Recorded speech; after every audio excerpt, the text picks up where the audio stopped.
Hello. What do you do when your dreams come true? What do you do when your dreams don't come true? That's what we're going to talk about today on the Advocacy Life podcast. But first, here's the intro.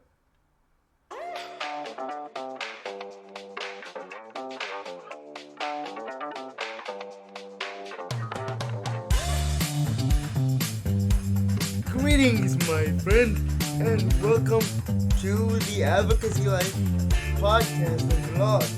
If you're listening to this or watching this, you're obviously listening to the Advocacy Life podcast. The Advocacy Life podcast and vlog is literally just that. It's one person's view of disability awareness and disability rights in both formats. So if you want to learn about disability, if you want to study disability, if you want to educate yourself on disability, if you want to be educated on disability as a form of human existence, not as ableism, not as isolationism, but simply as a part of human existence, then this is a podcast for you. My name is Nuñez, and I hope to see you soon. Hello, friends. Once again, my name is Nuñez, and I want to thank you for a few minutes. We all have dreams. America is the country of dreams. America was built, literally, it's called the American dream. We have to chase dreams. We have to chase opportunity. But what do you do if your opportunity doesn't work out? What do you do if your dream doesn't come true? What's next? Is there a backup plan? Should you make one? Can you make one? Do you just give up? That's what I'm really gonna talk about. Again, this might offend you, might not offend you. And I'm not trying to offend anyone, but it's the way it is. When I was in first grade, I might have mentioned this in a previous podcast. You had to dress up like a historical figure to do an oral report on their life. And other kids chose basketball players, chose baseball players. One guy dressed up in all Levi and did a whole presentation on Levi jeans and that company. A few girls pretended to be blind and were Helen Keller. Very pro-disability kind of thing. Again, very early first grade. I did my report on George Washington. My mother was always a creative one. She put a mop on my head as a powdered wig, and I was George Washington, and I did a 5-minute presentation on George Washington and basically his role in America. Ladies and gentlemen, I'm Puerto Rican. So yes, I'm an immigrant, but I'm also an American. I love this country. I will literally bleed on the flag to make sure it stays red. I'll cry in the flag to make sure it stays blue. I love the opportunities this country gave me. I've always liked civic engagement. So, to other kids, it might have seemed rare or strange to want to be a politician or a president. But for me, it always made sense to be involved in that sphere. Especially because growing up, I didn't see people like me in the world. There were no disabled athletes, okay? Yes, I know Jim Abbott pitched a no-hitter with one hand. Again, I was a little kid, so I didn't see it live. I found out way after the fact. Yes, I know Theodore Roosevelt, but as I was growing up, that was like 1,000 years ago, so I didn't have that experience. So there was no connection to disability awareness because I didn't grow up around it. I grew up in a mainstream school. A very big blessing that I was surrounded in a community that I could grow with and learn about ableism, how to combat the challenges of life. And that to me was a good thing because this world is not built for accessibility. It has to change, it has to grow. But I had to witness it for myself in order to learn to adapt. Anyway, when I was, as I mentioned in previous podcasts, 18, I did Partners in Policy Making program. Started my journey in advocacy. I promise there's a point to all this, so just stick with me for a second. As you know, I'm also now currently involved with the New Jersey Council on Developmental Disabilities. They do not sponsor this podcast. Neither does any other advocacy organization I'm affiliated with. I'll put a link to the New Jersey Council in the podcast notes.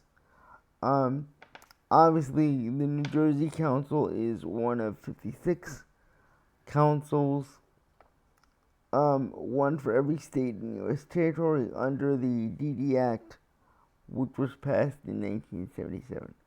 The organization that oversees the New Jersey Council is the National Association of Councils on Developmental Disabilities. Obviously, they have a national board, and every so often there are elections to be on this board. I was made aware that there was an opportunity to serve on this board through a colleague who also had a disability. This, again, might seem strange to some of you out there, but this would have literally been my dream job. Now, is there money for this? No, there is no money in advocacy. If there is, someone please tell me how they made money out of it, and let me know, cause I don't know what that is. You don't do it for girls, cause I've seen a girl say, "Oh my God, he's an advocate for those with special needs. I want to go and date him right now." So you don't do it for girls. You don't do it for social media content because you don't get anywhere. You don't do it to sell books. You do it because simply someone has to do it. Someone has to be that guy. Someone has to be the voice for those who cannot speak verbally. Someone has to be the voice for those who have been neglected and abused and just shut out by the system. Someone has to be the seed for a tree that someone else will sit under. I was born in 1987. I was born under the umbrella of the ADA. What is the next step of the ADA? That's up for my generation to plant that seed to grow for someone else. Disability awareness is not partisan, but it is a political issue because politics is everywhere. Education is everywhere.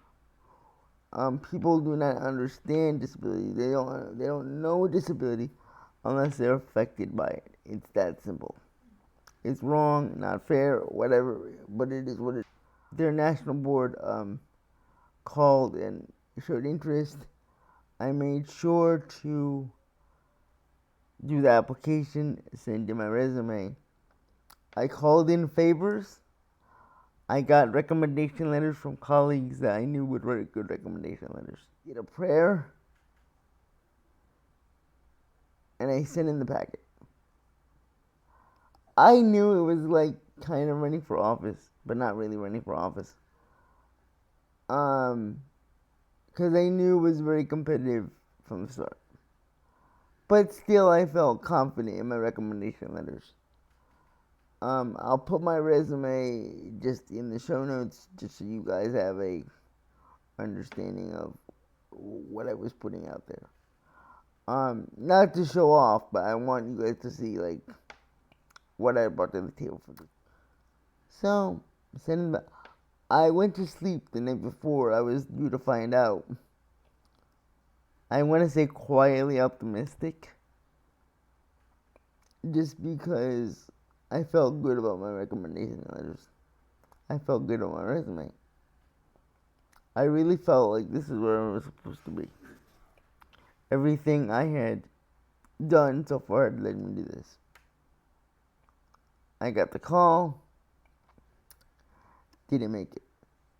Wasn't chosen. I won't lie. I'll tell you, I was hurt. I was crushed.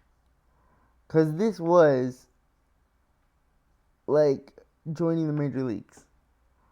This was like my New York Yankees. This was my, Patriots, if you want to use a football reference. So what do you do? What do you do if your dream doesn't come true? Again, not to be hokey, I can just be myself and tell you my story. Look to God. I'm like, okay, God, what's next? Literally 2 hours later.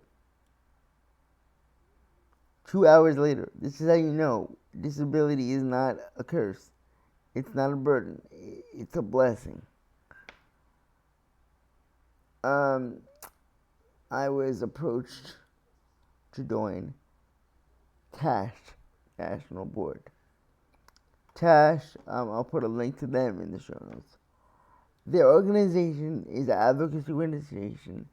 They specialize in more mobility issues and more like I want to put this correctly. Mobility and skills awareness for people with disabilities, those that are lower on the spectrum, if you will. I heard of TASH. I went to their national conference in December. In New Orleans. Love them. They're very glass half full. They have a very strong mission and purpose. I met one of their board members in December. This is why you have to be aware of all the doors that are open to you. Because I had just said hello to her, and we talked for a good 20-25 minutes. I do all the time, so I didn't think anything of it. I'm not downplaying the conversation we had. It was great, but I have those kind of conversations all the time. So, met her in December. It's now September. I totally forgot about it. I was starting the New Jersey TASH chapter. I'll put a link to the New Jersey TASH in the show notes as well. But again, that to me is like daily bread. I do it all the time. Be aware of windows and doors you leave open. Can I guarantee right now that I'll be on TASH? No, I won't find out till December. But the point of this rant, if you stuck with it, thank you if you did, is it's not always easy to see the windows and doors that are open to us by any means, because I never thought of joining the TASH National Board. But I had a feeling, because they specialize in more mobility issues and more difficult disability needs, this is where I'm supposed to go. If you believe in the construct of disability hierarchy, I require total care. And so maybe this is a way for me to advocate for those who need more care. One of the things I did recently was conduct a focus group for a series of group homes in New Jersey. And they looked to me to lead. So recognize what your gifts are and let the Holy Spirit, let God guide you. You by yourself will only go so far. When you give up control, you'll go places you literally can't imagine. So maybe in this podcast I didn't say anything to you. Maybe you won't relate to this one. Maybe someone out there will relate a lot to it. So often I've seen people with disabilities give up, surrender. Not in the good way, but in the negative way. Like, again, learned helplessness, as I talked about in the last episode, is a real thing. We need to break the cycle. Just because you were born a different way doesn't mean you're helpless. Doesn't mean you don't have a purpose. Doesn't mean you are less than. If anything, in some ways you're more. Because you're more understanding. You're more caring. In some ways, you're more of a man or a woman than those of your same gender. Because you know what it's like to find strength. So many people have faculties that they don't use because it's not comfortable for them. When you have a disability, every day you're pushed out of your comfort zone. Every day you have to exceed, you have to thrive, you have to try. So don't give up, friends. Don't give up. Thank you, and I'll see you next week.